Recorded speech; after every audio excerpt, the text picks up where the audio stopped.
এটা কিন্তু 1973 সালের নির্বাচন না, বাংলাদেশের মানুষের চোখের সামনে একটা নির্বাচন হয়েছে। আপনারে মনে করার কোনো কারণ নাই যে আমরা এই দেশে ভেসে এসেছি, আমাদেরকে এই দেশের মানুষ চিনে না, আমরা এই দেশের মানুষ, আমরা কি বলতে চাই, কি বলেছে, কি বুঝাইতে চেয়েছে সেটা মানুষ বুঝে না, এটা মনে করার কোনো কারণ নেই।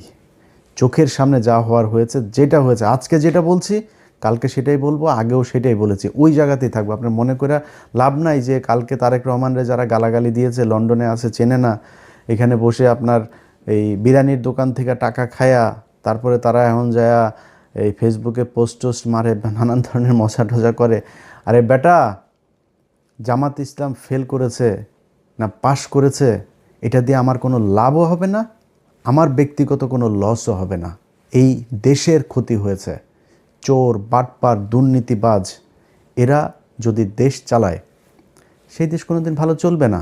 অনেক মানুষই, অনেকেই বলেন যে ভাই আপনি সরাসরি কেন বিএনপির বিরুদ্ধে হঠাৎ করে গেলেন, আপনি তো বিএনপির লোকই ছিলেন। ভাই আমি আওয়ামী লীগের সময় আপনাদেরকে একটা জিনিস বলেছে, আমার কিন্তু ভাই দুর্নীতি নিয়ে কোনো সমস্যা না। এই যে বিএনপিতে দেখেন না, আপনারা লেখা দিলাম যারা অনেক মজা টজা করছেন না, অনেক খুব ভাবসাব নিচ্ছেন, এমপি হয়েছেন, এবারটা এমপি হওয়ার উদ্দেশ্যটা কী রে তোর? তুই চুরি করার জন্য, জাস্ট চুরি করার জন্য এমপি হয়েছিস, উপর শ্রেণীর এই চোর। তোর সন্তান একটা এমপি, চোখ বন্ধ করে বলে দিবেন বিএনপি কিংবা আওয়ামী লীগের, চোখ বন্ধ করে বলে দিবেন ও যদি এমপির ছেলে হয় ও চোর। ওর পেটের মধ্যে পাড়া মারলে চুরির টাকা বের হবে, চুরির ভাত বের হবে, খাবার বের হবে, ও যে গাড়ি চড়ে সেটা চুরির টাকার, এই বাংলাদেশের জনগণের চুরির টাকার ইয়ে। ওর বাপ এত টাকা বেতন পায় না যে ছেলেরে অস্ট্রেলিয়া, ইউকে, ইউএসএ সেখানে নিয়ে পড়াশোনা করে। সব এমপিদের ছেলেমেয়েরা বিদেশে পড়াশোনা করে, সবার, একজনও বাদ নাই। কিছু হইলেই তারা বিদেশে টাকা পয়সা কেমনে পাঠাবে, পোলাপান্ডে কেমনে বিদেশ পাঠাবে, আর পাতলা পায়খানা, হাঁচি কাশি যাই হোক, তারা সিঙ্গাপুর, থাইল্যান্ডে গিয়ে ট্রিটমেন্ট নেবে। এটা কমন জিনিস। টাকাটা কোত্থেকে আসে? তোরা চোর, বাংলাদেশে এই চুরি করে তারপরে রাজনীতি করে, কিন্তু এটা নিয়ে কিছু বলতাম না, কারণ চুরি করে আপনি যদি নাকি এখন থামাইতে যান, এটা থামাইতে পারবেন না, বা এটা একদম ইস্টাবলিশ হয়ে গিয়েছে যে এরা চুরি করবেই, এটা এইভাবেই চলবে। কালকে একজনকে আমি বলছিলাম যে কোনো এক পুলিশ অফিসারের আপনার সাথে কথা হচ্ছিল, আমি তার বললাম যে ভাই, ওনার সাথে কথা বলার সময় ভাবি আবার পাশে থেকে বলছে যে ভাই কী অবস্থা, সেই মাঝে মধ্যে কথা টথা হয়। তা আমি ভাবি সালাম, এই ভাই তো ভোটটা দিবে না, দাঁড়িপাল্লায় আপনি কিন্তু দিবেন। তো উনি এই ইয়েরে বলল, ওনার হাজব্যান্ড আমার আবার বলল যে কয় ভাই আমরা দাঁড়িপাল্লায় ভোট দিতে পারবো না, এটা আমাদের এই উপরের একটা হয়েছে, সিদ্ধান্ত হয়েছে যে আমরা এই দাঁড়িপাল্লায় ভোট দেবো না, ধানের শীষ। আমি বললাম ভাই কেন এটা এত হলেন? কয় না ভাই আমরা এটা যদি তার দাঁড়িপাল্লা যদি আসে তাইলে আমাদের সমস্যা হবে। মানে বুঝছেন তো, ওই ঘুষ খাবে, ওইটা ও একদম এই মাইন্ডের ভিতরে, মাথার ভিতরে ঢুকিয়ে রেখেছে যে ও ঘুষ খাইয়েই মরবে, ওর ঘুষ দিয়েই চলতে হবে, ও সৎ হবে, এই চিন্তাভাবনা ওর মাথার ভেতরে নাই। এ নাকি তার আরও ঊর্ধ্বতন কিছু অফিসার সহ নাকি তারা এই করেছে, না জামাত ইসলামরা আসতে দেওয়া যাবে না। এই হয়েছে গিয়া মানে বাংলাদেশের অবস্থা। এই জায়গা থেকে আপনি রাতারাতি চলে আসবেন, এটা সম্ভব না। এরা করে, আরে বাবারে বিএনপি এসেছে, বিএনপি, তোর সমস্যা কি? তোর লাভটা কি? ধান্দাবাজি করবি এখানে বসে বিরিয়ানির দোকান থেকে টাকা খাইতি, এখন ওইখানে যায় বাংলাদেশে যায় 5 স্টার হোটেল, ওই যারা টেম্পু থেকে টাকা টুকা উঠাবে ওদের কাছ থেকে তোরা চান্দা নিয়ে খাবি। এটাই তো, একটা টেলিভিশনে যায় না বসবি, এরপরে ওইখান থেকে বসে বসে তারপরে ধান্দাবাজি করবি বিভিন্ন জায়গায়। তোর এই যে এমপির কাছে যে এলাকার পোলাপান যে যায় টাকা পয়সাগুলি দেয়, এটা কিসের টাকা? যে ভিক্ষা করে ওর টাকাও তোদের পেটে যায়।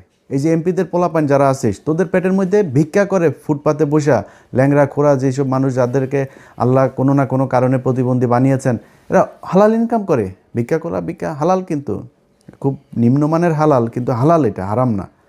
সেই মানুষের টাকা তোদের পেটে আসে, কারণ ওই যে ভিক্ষা করে না, ওরা কিন্তু চাঁদা দেয়, চাঁদা না দিয়ে কেউ বসতে পারে না, এই চাঁদার এই টাকাও তোদের পেটে। সো এমপি দিয়ে তোরা এই এমপি হয়েছিস, এই আবার ভোট চুরি করে এত খুশি হয়ে তারপরে এত ভাল লাগে কথা বলতে।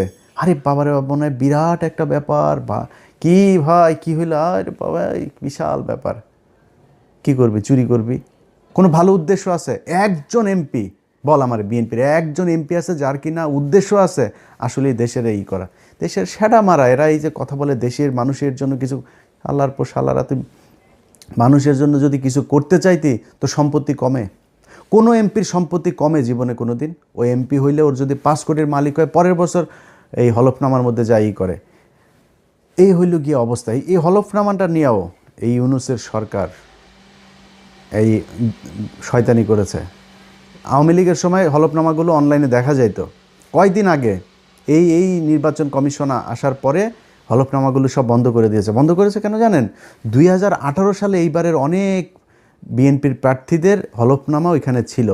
ওই সম্পত্তির হিসাব এই 1.5 বছরে তো মিলবে না। এই 1.5 বছরে তো এক একজন আঙুল ফুলে কলা গাছ হয়েছে, এগুলো তো মিলবে না। তো না মিললে কি হবে? না মিললে তাইলে দেখে ফেলবে, বুঝে ফেলবে, ইচ্ছা করে খুব উদ্দেশ্যপ্রণোদিতভাবে সেই ইয়েটা ওইখান থেকে সরানো হয়েছে হলফনামাটা। রেজাল্টটার আমি যখন কিনা 12টা পর্যন্ত আপনাদের করলাম, ঘুমাইলাম, তখন পর্যন্ত আপনাদেরকে আমি সব শেষ ইয়েতে লাইভে বলেছিলাম যে প্রথমে চারিদিক থেকে দাঁড়িপাল্লা রেজাল্ট আসা শুরু করেছে। আমার 2 একজন ফোন করেছে মানে মজা করার জন্য, ভাই টিকিট করেন, দেশে আসতে হবে এই সেই। আমি বললাম ভাই দেখেন এখনও বহুত খেলা বাকি আছে এখানে, এত ইজি না জিনিসটা। এখনও ন্যাশনাল ইন্টারন্যাশনাল ডিপ স্টেট, তারপরে হইল গিয়া উত্তর পাড়াটারা যা আছে সব মিলে তারপরে বহুত হিসাব আছে।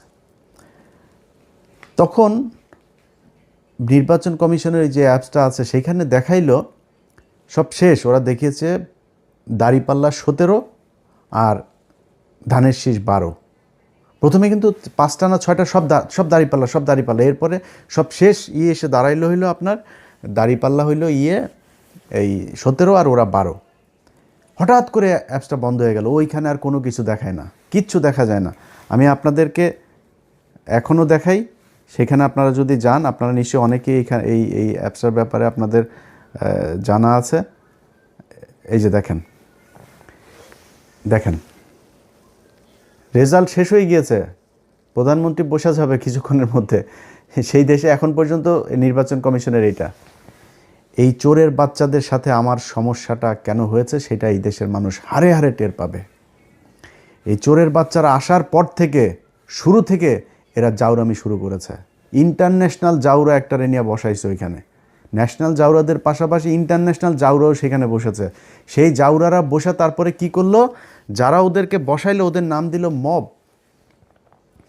মব নাম দিয়া তারপরে করলো কি, ওদের দায় মুক্তি দিল। শুয়োরের বাচ্চা দায় মুক্তি, শেখ হাসিনারে খেদাইছে, এটার দায় মুক্তি। এটা কি অপরাধ করছে যে ওর দায় মুক্তি দিব? হিটলারের দেশে দায় মুক্তি দেওয়া হয়েছিল, মুসলিনের দেশে দায় মুক্তি দেওয়া হয়েছিল, কয়েকদিন আগে সিরিয়াতে হয়েছে, দায় মুক্তি দেওয়া হয়েছে। জীবনে কোনোদিন কোনো বিপ্লবে দায় মুক্তি দেওয়া হয়?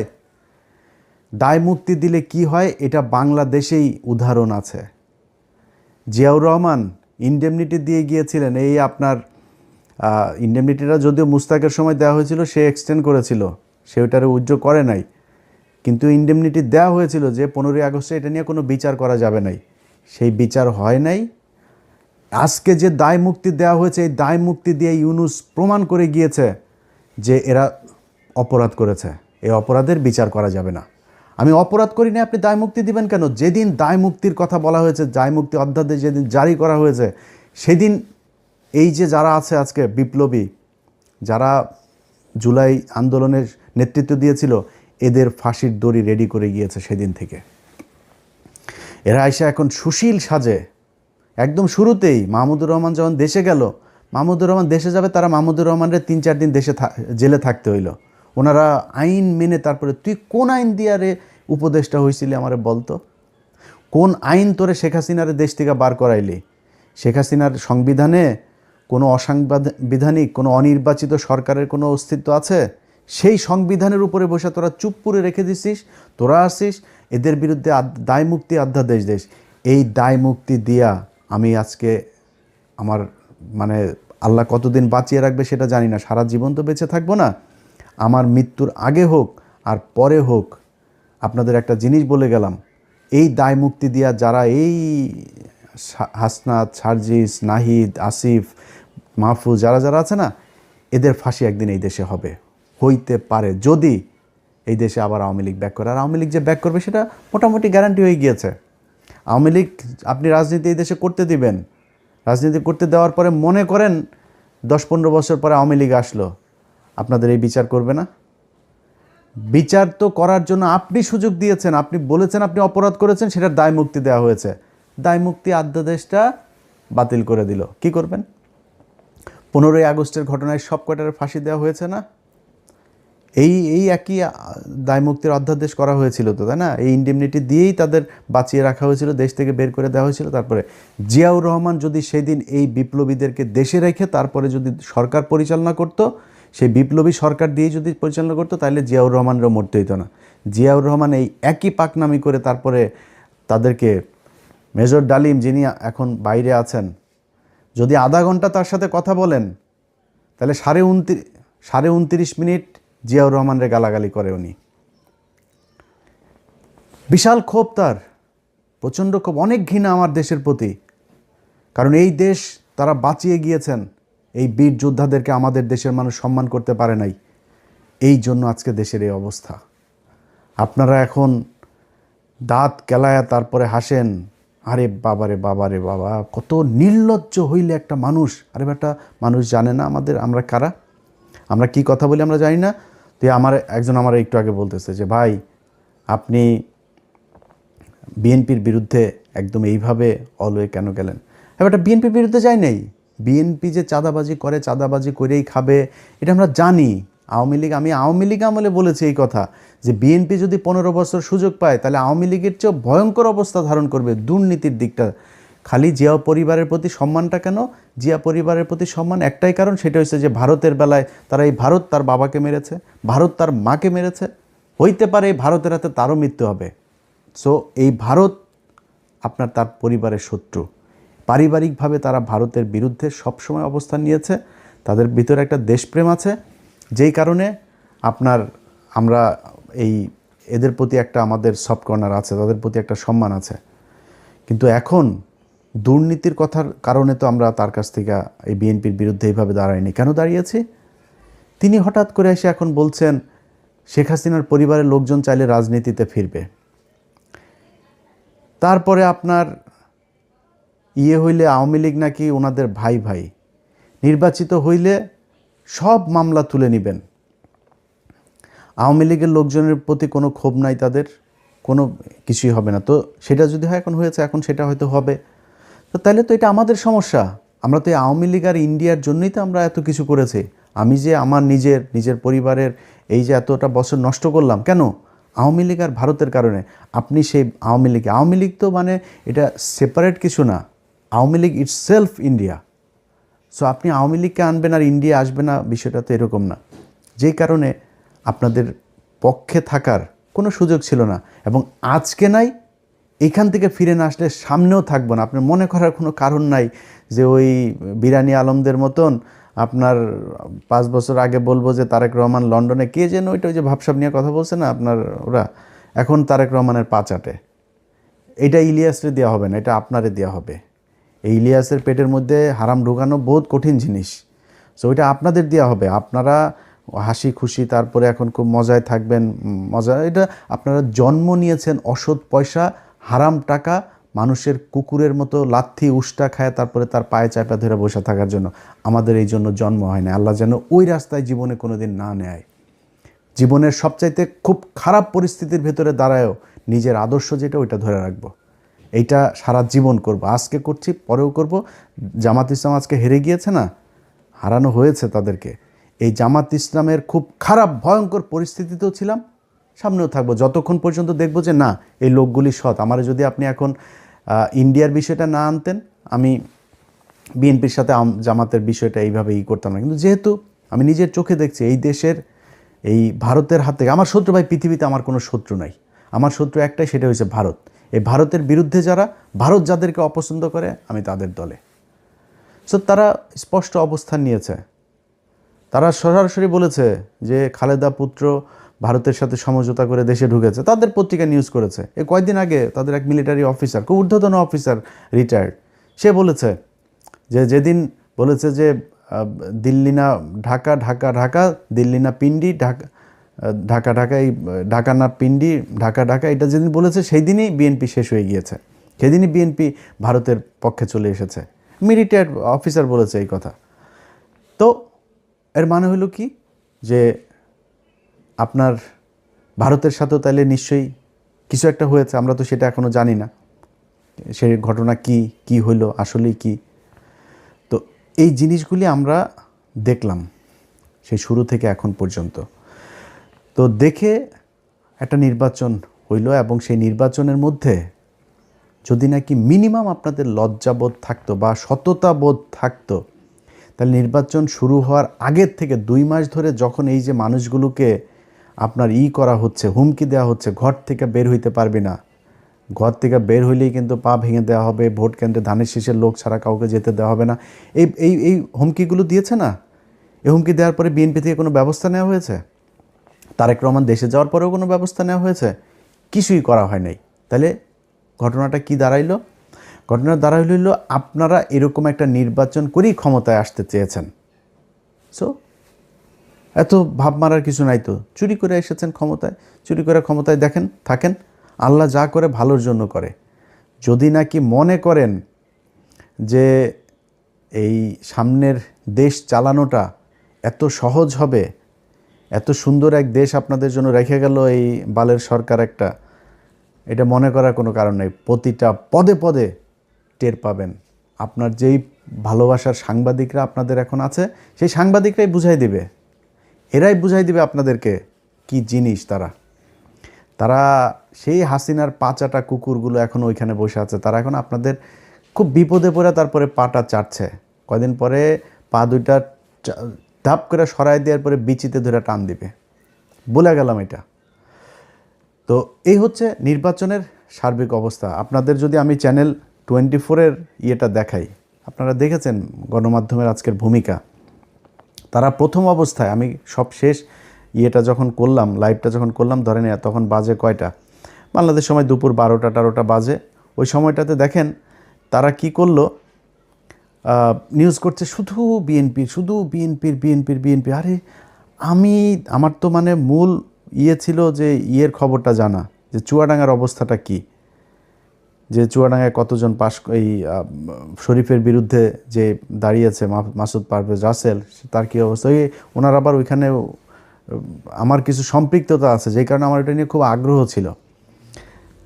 রাত 12টার ভেতরে উনি রেজাল্ট পেয়েছেন। মানে এই রেজাল্ট পাওয়ার পরে সেই মাসুদ পারভেজ রাসেলের নিউজ হয়েছে হলো চ্যানেল 24-এ এখন থেকে 2 ঘন্টা আগে।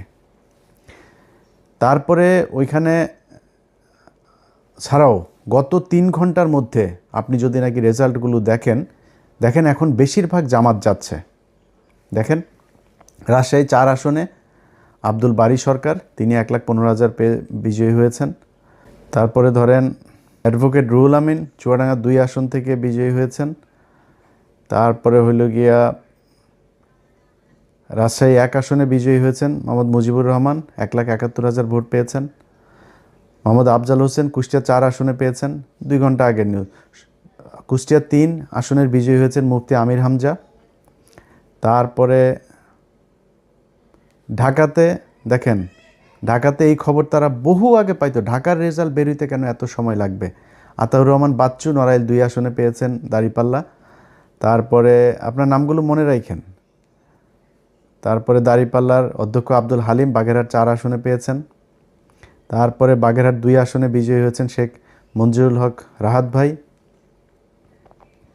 ঢাকা 5 আসনে দাঁড়িপাল্লা বিজয়ী হয়েছেন। দেখেন ঢাকা 5 আসনে কেন এখন রেজাল্ট আসতে হবে? 3 ঘন্টা আগে রেজাল্ট দিয়েছে সিরাজগঞ্জ 4 আসনে রফিকুল ইসলাম ভাই। তারপরে হইল গিয়া ওই যে হাবিবুর রহমান নামে বাটপার আছে যে একটা, এই বাটপার ফেল করেছে আবু তালেব মণ্ডল ভাইয়ের কাছে পাবনা 4 আসনে। তো এনারা এই খবরগুলো এখন দিচ্ছে। আপনাদের মনে আছে শুরুতে যখন তারা বিএনপির খবরগুলো সব দিচ্ছে, আমার সব শেষ লাইভ যেটা করলাম, আমি আমার লাইভে এই নামগুলো বলে গিয়েছি না? এই যে রাহাত ভাইয়ের নাম বলে গিয়েছি না? এই যে চুয়াডাঙ্গা 2টা আসন, এই যে মুফতি আমির হামজা সহ কুষ্টিয়া 3টা আসনের কথা, বাগেরহাট আসনের কথা, এগুলো বলে গিয়েছি না? সেই রেজাল্ট এখন আসছে। কেন আসছে? এখন কেন আসছে? এখন ওনাদের যেই মানে লিমিট যেটা ছিল সেই লিমিট পূরণ হয়ে গিয়েছে। টার্গেট পূরণ হয়ে যাওয়ার পরে এখন দে গড়পড়তা, এখন দে যা যে এখন যে যেমনি লবিং টবিং করে যার মতো করে পারছে সেটা নিচ্ছে। তো এখন আবার একদম না দিয়ে তো আর পারা যায় না, যে জায়গায় পারেই না ওই পোলিং এজেন্ট যারা ছিল তারা কোনোভাবেই নাসুর বান্দা হয়ে তারপরে দেখছে যে এটা ঝামেলা করা যাবে না, ওই জায়গাগুলোতে এখন আসন দিয়ে, আর এখন তো আসন এই কটা আসন তো দিতে হবেই, 2/3 হয়ে গিয়েছে, আর কি দরকার। এইভাবে নির্বাচনটাতে করা হয়েছে। তো এরপরে এখন সারা দেশের মানুষের ধরেন একটা ক্ষোভের জায়গা আছে। যেমন আমি নিজে ঢাকা শহরের অনেক জায়গায় অনেক অনিয়ম, সারাদিন বহু অনিয়ম হয়েছে, অনেক জায়গায় এজেন্টকে থাকতে দেওয়া হয় নাই, অনেক জেলাতে পুরো মানে সব কেন্দ্র দখল করে তারা করেছে, কোনো টেলিভিশন পত্রিকা সেগুলো নিউজ করে নাই। কিন্তু জামাত ইসলামও দলগতভাবে সেটার কোনো প্রতিবাদ সেরকম শক্তভাবে করে নাই এবং সেটাকে পাত্তাও দেয় না। তো আমি মনে করেছি হয়তো জামাত ইসলাম যেহেতু তাদের তো নিশ্চয়ই লোকজন আছে, তারা নিশ্চয়ই ওই হিসাব রাখছে যে কোথায় কি হচ্ছে, যতটুকু সহনশীলভাবে তারা সেটা করছে। কিন্তু না, পরে দেখা গেল সেই ইয়েগুলোতে, যেমন আপনার ভোলাতে যে অধ্যক্ষ আপনার নজরুল ইসলাম, দেখেন তাকে মানে একদম জোর করে হারানো হয়েছে, তারপর অনেক ভোট পেয়েছে খুব কাছাকাছি ব্যবধানে। আপনার এই যে ভোলার আরেক আসনে ওই যে হাফিজ গিয়াসউদ্দিন আল মামুন, হাওয়া ভবন মামুনের যেই ভাই হাফিজ ইব্রাহিম, খুব কাছাকাছি ব্যবধানে সে জয়ী হয়েছে। কত মানুষ ভোট দিয়েছে ওইখানে, ত্রাসের রাজত্ব, মানুষকে ঘর থেকে বেরোতে দেয়। সকালবেলা গিয়ে আগের দিন রাতে গিয়ে বলে এসেছে যে পাড়ায় যে মানুষগুলি দাঁড়িপাল্লায় ভোট দিবে তারে ভোট দিবে না এরকম জানে, সবার বাড়িতে গিয়ে হুমকি দিয়ে আসা হয়েছে।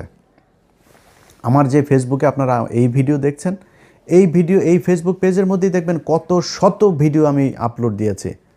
এগুলো কি কোনো অনিয়ম না? কিন্তু জামাত ইসলাম আমি জানি না ওনারা এটার কোনো প্রতিবাদ করে নাই। এখন এই মুহূর্তে আমি আপনাদেরকে পাবলিক পারসেপশন শোনাই।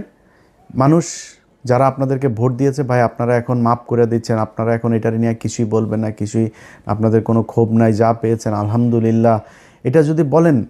হ্যাঁ, আমি জামাতের যে বক্তব্য, সেই বক্তব্য হয়েছে যে ওনারা বলছেন যে ইলিয়াস আমরা কোনো ঝামেলায় যেতে চাচ্ছি না, আমরা যদি ঝামেলায় যাই তাহলে তৃতীয় পক্ষ এটার সুবিধা নেবে। ভাই তৃতীয় পক্ষের সুবিধা নেবে কোনো সমস্যা নাই, তাহলে আপনি সব মেনে নেবেন নাকি?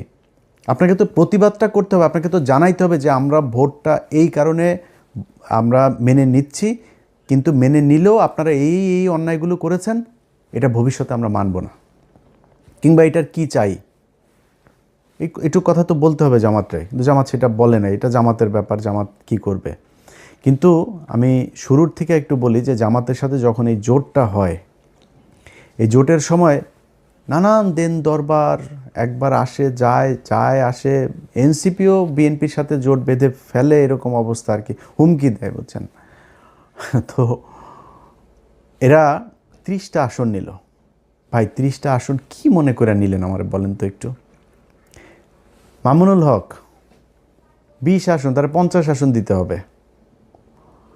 তারপরে গ্রেড প্রার্থী ওই যে রেজু ফজু চরমনার এই মাতালটা 150 আসন চেয়েছে, মানে ওনারে 150 দিতে হবে। জামাতের নেতৃত্বের জোটে জামাত 100 আসনে করবে, আর অন্যান্য যারা জোটের সঙ্গী আছে তাদেরকে বাকি 50টা। কি শিয়ালের ভাগ বুঝতে পারছেন? তাদের গ্রেডের 143টা প্রার্থী, সে গ্রেডের প্রার্থীর কই চাচা? আপনি নিজে 2 আসনে দাঁড়িয়েছেন, ভাবটা দেখেন তার। ধরেন দলের প্রধান আছে না, যেমন খালেদা জিয়া, শেখ হাসিনা, ওনারা যেমন দাঁড়াইতো, তারেক রহমানও 2 আসনে দাঁড়িয়েছেন। তো এই দলের প্রধান হইলে আবার 3টা 4টা, আমি জানি না এটা কেন করে, তো 3টা 4টা 5টা আসনে এরকম দাঁড়ায়, এটা আমাদের দেশের বোধহয় রেওয়াজ এরকম। তো উনি ওই ভাবটা ধরতে গেছে, উনি একা 2 আসনে দাঁড়িয়েছেন। ওরে বাবারে বাবা, 2 আসনে দাঁড়িয়ে 2 আসনে উনি হেরে গিয়েছেন। কত বড় গ্রেডের ক্যান্ডিডেট আপনি, দলের প্রধান, আপনি বুঝেন? একটাও পায় নাই। বলছিলাম না আরও অনেক দিন আগে, বলছিলাম না এই 2টার একটাও পাস করবে না, একটাও পাস করে নাই। 143 আসন কই? চাপ দিয়া জামাতের কাছ থেকে নিতে হবে। এই একই চাপ দিয়া যখন চরমনায় চলে গেল, মামুনুল হক হুজুর সেই চাপটা দিয়া এই সুযোগটা কাজে লাগায় কতগুলি আসন নিয়ে নিল। ভাই আপনার সবগুলি আসনে এই যে এনসিপির পোলাপানগুলো, তাদের একটারও টাকা পয়সা নাই তো, এদের জামাতের টাকা পয়সা দিয়া তারপরে বিভিন্ন মানুষজন তাদের সাহায্য সহযোগিতা করে তারপরে তাদের নির্বাচনের খরচটা জোগাইল। তা আপনার তো নাই, আপনি 30টা নিলেন কেন? এদের অনেকেই আছে যারা টাকার অভাবে অনেক সমস্যায় পড়তে হয়েছে।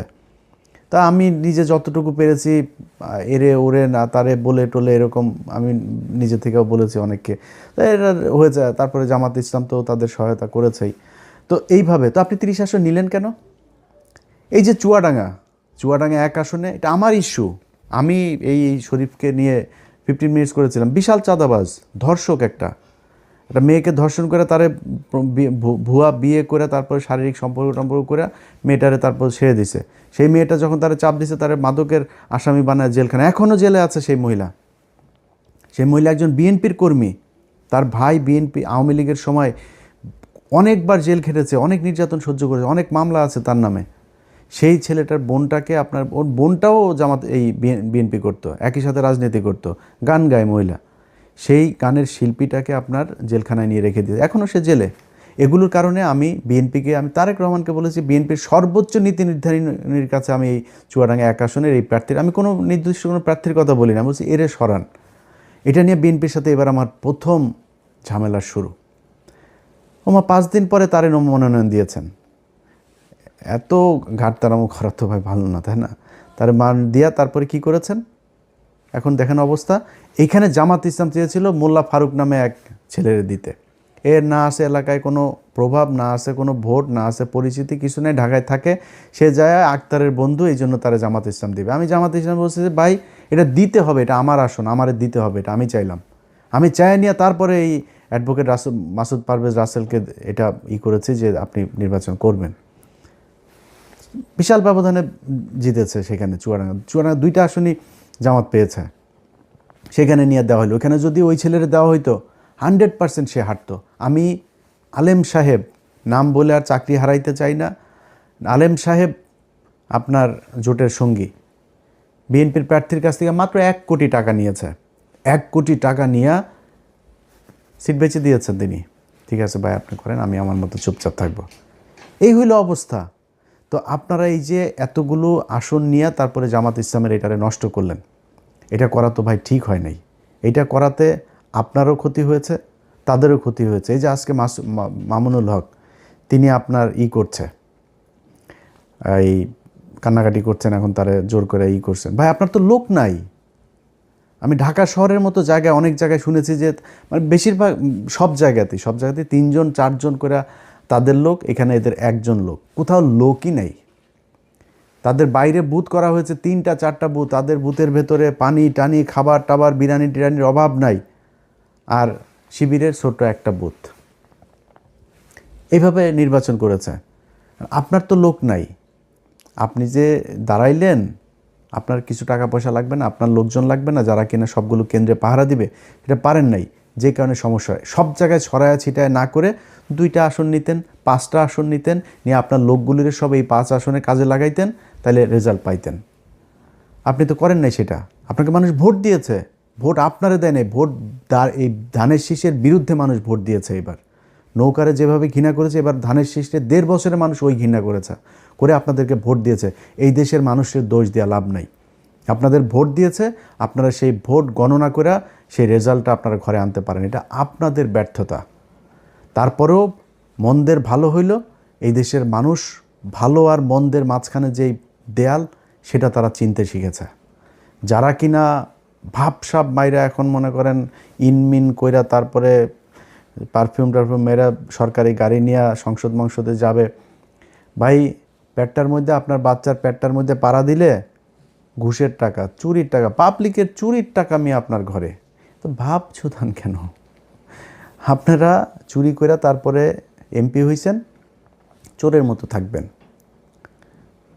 ভাব মারার কিছু নাই। তো এই চোরেরা যে চোর সেটাও বাংলাদেশের মানুষ দেখেছে, আপনাদেরকে দেখায় রাখলাম। একটু নিজের ছোট মনে হয় না? যারা মনে করে বোধহয়, আমি আমার ইয়েতেও দেখলাম, আমার এই কি বলে ফেসবুকের লাস্ট যে পোস্ট ছিল সেখানে আমি দেখলাম অনেকে কমেন্ট করেছে, কিরে তুই কই হারাই গেলি কেন? এ বেটা আমি কি চুরি করছি? আমি চোর, আমার পেটে ঘুষের টাকা, আমার পাশে পেটের মধ্যে চুরির টাকা, তোর তোর বাচ্চাদের পেটের মধ্যে এখন সরকারি গমের টাকা যাবে, সরকারি চালের টাকা যাবে, ভিজিএফ কার্ডের টাকা যাবে, ফ্যামিলি কার্ডের টাকা যাবে তোর সন্তানদের পেটের মধ্যে, তোরা খাবি এগুলি। আমি কেন লজ্জা পাবো রে? আমার লজ্জা পাওয়ার কি আছে? আমার মানুষ ভোট দিয়েছে, তোরা চুরি করেছিস, ভিডিও আছে সব জায়গার। মনে করেন যে আপনারা এখন ওনারা বলতে পারে যে ভাই সব জায়গাতে হয় নাই, সব জায়গাতে হয় না, এটা আপনারা বললো আগে। প্রতিটা আসনে হয়েছে, ইচ অ্যান্ড এভরি কনস্টিটিউয়েন্সি, কিন্তু যেটা হয়েছে কোনো জায়গায় কম হয়েছে, বেশি হয়েছে। এখন আপনি মনে করেন যেই জায়গাগুলোতে আপনারা করলেন, দেখলেন, আপনার দল থেকে বলা হয়েছে যে এই জায়গায় আমরা চুরি করে জিতছি, ভাই এই জায়গায় চুরিটা একটু বেশি হয়ে গেছে, আরবার নির্বাচন করব, বলছেন নাকি এখন পর্যন্ত? এই যে 2-3 মাস ধরে আপনার হুমকি দেওয়া হচ্ছে, ভোট কেন্দ্রে যাইতে দিবে না, ভোট কেন্দ্রে গেলে হাত পা গুঁড়া করে দিবে, তাদের বলা হয়েছে নাকি এই তোমার দিব না, নির্বাচন করতে দিব না? এই চুয়াডাঙ্গার কালকের দিনের ঘটনা, ভোট চলাকালীন সময়, আমার পেজে যায়েন ভাই, সব আছে এখানে। চুয়াডাঙ্গার প্রার্থীর ভাই শরীফুজ্জামান শরীফের ভাই টরিক, সে এক ভোটারে বলছে, কয় তোরা ভোট টোট দিতে যাবি না, ভোট দিতে যাইতে দেবে না, কয় তোরা দাঁড়িপাল্লায় ভোট দিবি জানি, তোরা ভোট দিয়ে যাবে না। আর শোন, ভোট দিতে যেও লাভ নেই, কারণ হচ্ছে গিয়ে ওই যে দাঁড়িপাল্লায় ভোট দিলেও ওইটা ধানের শেষে কিন্তু পাস করবে। দেখেন আমার পেজের মধ্যে যায় দেখেন, গেলে এখানে পাবেন, সব কিছু আছে ওই জায়গায়। এটা হয়েছে, এইভাবেই নির্বাচনটা হয়েছে। তা আমরা লজ্জা পাবো কেন রে? তোরা চুরি করছিস, চোর, এমনিতে কয়দিন পরে চুরি করবি, ভোটে আসছিসও চুরি করা। হাসিনা ঠিক যেমনি চুরি করতো তোরা ওইভাবেই চুরি করছিস। তো তোদের সাথে আর হাসিনার সাথে পার্থক্য কী? তোরা না কয়দিন আগে বলতে যে ভোটের অধিকার ফিরায় দিব, তোর এইটার নাম ভোটের অধিকার ফিরায় দেওয়া? যে হাসিনা যেমনি চুরি করতো সেমনি যদি করিস, দেশটারে চালা। আমরা চাই, আল্লাহর কাছে দোয়া করি, একমাত্র যারে কিছু বলি নাই এখনও পর্যন্ত, সেটা হলো তারেক রহমান। তারেক রহমানের প্রতি আমার 2 দিন আগের ভিডিওতে বলেছি যে ওনার প্রতি একটা প্রত্যাশা এই দেশের মানুষের এখনও আছে। উনি দেশ কেমন চালাবেন আমরা জানি না, আশা করি উনি ভালো কিছু করবেন, অন্তত ভারতের ওই ফাঁদ থেকে তিনি বের হয়ে আসবেন। দুর্নীতি তারেক রহমান আপনি নিজে চাইলেও ঠেকাইতে পারবেন, ওইটা আপনার সম্ভব না, কারণ আপনার দলের মোটামুটি সবই চোর, আপনি ওইটা ঠেকাইতে পারবেন, ওইটার সমস্যা নেই, ওইটা আমরা মাইন্ড করি না। আপনি করবেন, ভারতের বিষয়টা একটু মাথায় রাখেন, এইটা আপনার কাছে অনুরোধ থাকলো, তাইলে আপনার বিরুদ্ধে কখনোই কিছু বলবো না। তো ওনাদের এই জায়গাগুলোর বিষয় নিয়ে আমাদের অনেক ছিল, চুরি টুরির এই বিষয় টিস্যুগুলো নিয়ে, যেগুলোর কারণেই আমরা আজকে সারাদিনই আপনার নির্বাচনের সারাদিনই আপনাদেরকে সেই জিনিসগুলো দেখিয়েছি। দেখানোর পরে সেটার কোনো প্রতিকার হয়নি, বরং নিয়ে আসা হয়েছে। তো চোরেদের জন্য শুভকামনা থাকলো। আপনারা 12 তারিখের পরে 13 তারিখ থেকে, আজকে সেই 13 তারিখ শুরু হয়েছে, আশা করি আজকে থেকে নিয়মিত আপনারা চাঁদাবাজি করবেন। আপনার পেটের, আপনার সন্তানের পেটে, বউয়ের পেটে, ঘরের সবটার পেটের মধ্যে এই চাঁদাবাজির টাকা থাকুক, এটা আপনাদের দোয়া করি। এটা আপনারা জাতীয় খাবার হিসাবে, আহার হিসাবে নিয়ে নিয়েছেন, খান, ভালো থাকেন। কিন্তু আমরা আমাদের জায়গা থেকে, আমরা যেইখানে ছিলাম সেইখানেই আসি। জামাত ইসলাম যদি পচে গলে গন্ধ হয়ে যায়, তাও এইটুকু জানি যে জামাত ইসলামের কোনো লোকের দিয়া, মানে হইতে পারে একটা জামাত ইসলামের লোক ওই একজনের আপনার পরকিয়া করতে গিয়ে ধরা পড়ে নাই, জামাত ইসলামের লোক খারাপ করতে, মানে শয়তানে তারা ধরবে না, এটা করে। কিন্তু একজনের পরকিয়া করতে যায় ওই নেতা জামাত ইসলামের জীবনে আসা কোনো দিন আর কোনো পথ পাবে না। ধান্দাবাজি করবে, চাঁদাবাজি করবে, টেন্ডারের টাকা মেরে খাবে, দলের টাকা মেরে খাবে, সরকারের টাকা মেরে খাবে, জীবনে কোনোদিন দলে এসে সে চান্স পাবে না। শিবিরের কোনো ছেলে যা ইপটিজিং করেছে, কোনো মেয়ের সাথে যা, ইসলামী ছাত্রী সংস্থার এক মেয়ের সাথে যা প্রেম করেছে, দুইটাই বহিষ্কার দল থেকে, এটা সম্ভব না। কিন্তু আপনার অন্য দলের ক্ষেত্রে সেটা একদম খুব নর্মালি এই জিনিসগুলো নিয়ে যাওয়া হয়, যেই কারণে তাদের প্রতি একটা ভালোবাসা থাকবে সবসময়। বিশ্বাস করি জামাত ইসলামকে যদি আল্লাহ সুযোগ দেয়, জামাত ইসলাম এই দেশে ক্ষমতায় আসবে, এবং যেদিন ক্ষমতায় আসবে সেদিন এই দেশের চেহারা পাল্টে যাবে। এবং সেইটা বাংলাদেশের মানুষ এইবারই চেয়েছিল, হইতে দেওয়া হয় নাই, সময় আছে, সামনে হবে, না হইলেও সমস্যা নাই। যদি 10,000 বছর না হয় সমস্যা নাই তো। আমি কি মানে আমার চোখের সামনে আমি মানে জল করে আমার যদি আপনি দাঁড়িপাল্লার ধানের শীষ দাঁড় করায় দেন, হয়তো এখন যেভাবে বলি এইভাবে বলতাম না, আমি জীবনে ভোট দিতাম নাকি ধানের শীষের। আমি মানে দুইটারে যদি আপনি এক জায়গায় আমার বলেন যে দুইটার কারে ভোট দিবা, আমি দিব। কারণ গত 1.5 বছরে তো আমরা দেখলাম আপনাদের প্রতি যেই ভালোবাসা ছিল, এই 1.5 বছরে আপনারা এত তাড়াতাড়ি যে অমানুষ হয়ে যাবেন, চাঁদাবাজ হয়ে যাবেন, এটা তো বুঝতে পারি নাই ভাই। কয়দিন আগে জেল খেটেছেন, এই নির্বাচনে আজকে এমপি হবেন, এটা চিন্তা করেছেন? অনেকের জেলখানায় ফাঁসি হইতো। এই যে আজকে বাবর ভাই, ওনার ব্যাপারে ওনার লোকজন চাঁদাবাজি করে কিনা আমি জানি না, কিন্তু বাবর ভাই আজকে ওনার ফাঁসি হওয়ার আসামি উনি এখন আজকে এমপি বানিয়েছেন আল্লাহ ওনাকে। আমি জানি না উনি জিতেছেন কিনা, যদি হয়ে থাকেন আমি চাই উনি এমপি হোক, আল্লাহ ওনাকে জেতাক। উনি কই ছিল? এইটুকুতেই ভাই সন্তুষ্ট হওয়া দরকার ছিল। আপনি জামাত ইসলামেরকে হারানোর কিছু আছে নাকি রে ভাই?